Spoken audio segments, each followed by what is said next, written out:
719.21 NASDAQ Composite. Now, everybody knows that we had showing this index. It's on the channel or the website. Yes, it is. And that the 50-day moving average is where we said that would be a place of good support. And we're definitely headed in that direction. We never made it yet. They did have the gap down today as anticipated. So once again, volatility during the earnings season is here. Markets were overbought. They were priced in for the good earnings that are about to get released this week and next week and the week after.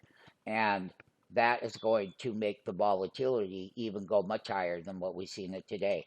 Just to give you an idea, that volatility was way up there. It ended up 13.77% on the VXN, the fear indicator.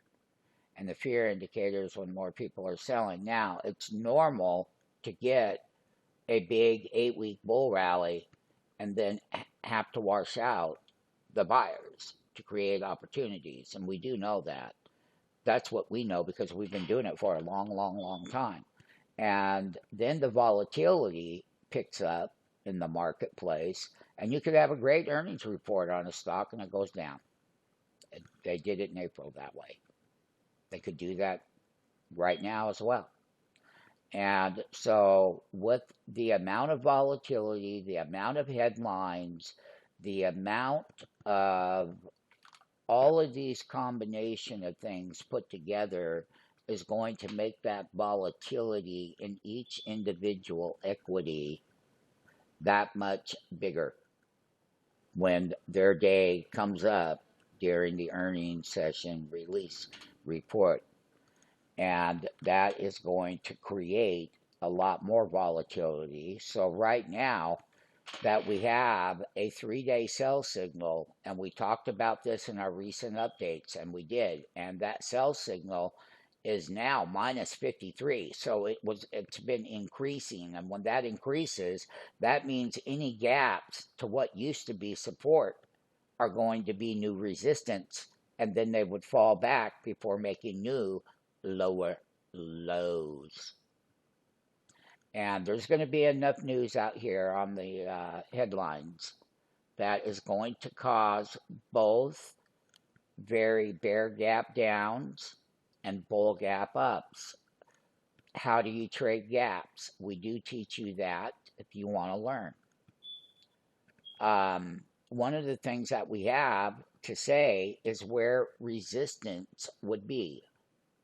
So old support where stocks or indexes break below, then that's going to become your new upside resistance in the price channel 100% correctly.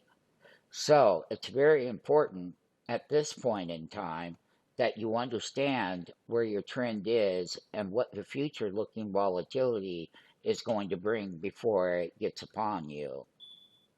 And the only reason why we're saying that to you is because it's good advice for you.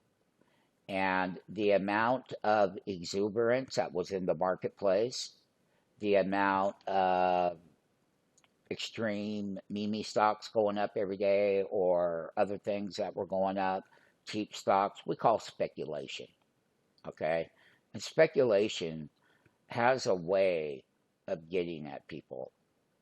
And yes, a lot of times, sometimes speculation does pay. But in this case, no. And when you're in the middle of a market volatility bull run, 8 weeks up, and then today we will say that we would like to see that support level right there on the 50-day get tested, and that will put a support level there. Now, I will get to the S&P 500 chart in the next video, but that thing got hammered today, and it did. And I'll just give you an example. It's testing its 50-day. But back to the NASDAQ composite.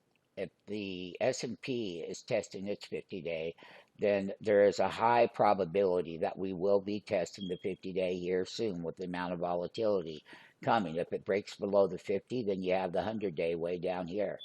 And that would be a very nice pullback. Would be better to fall all the way down here to the 200, but don't think we're going to get that lucky.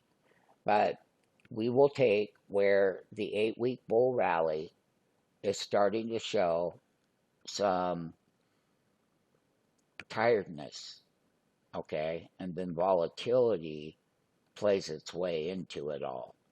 Good luck on the NASDAQ composite daily chart with indicators. We do have courses of teaching you the 5 master indicators that you can use on a daily chart and progressively go up with your analysis.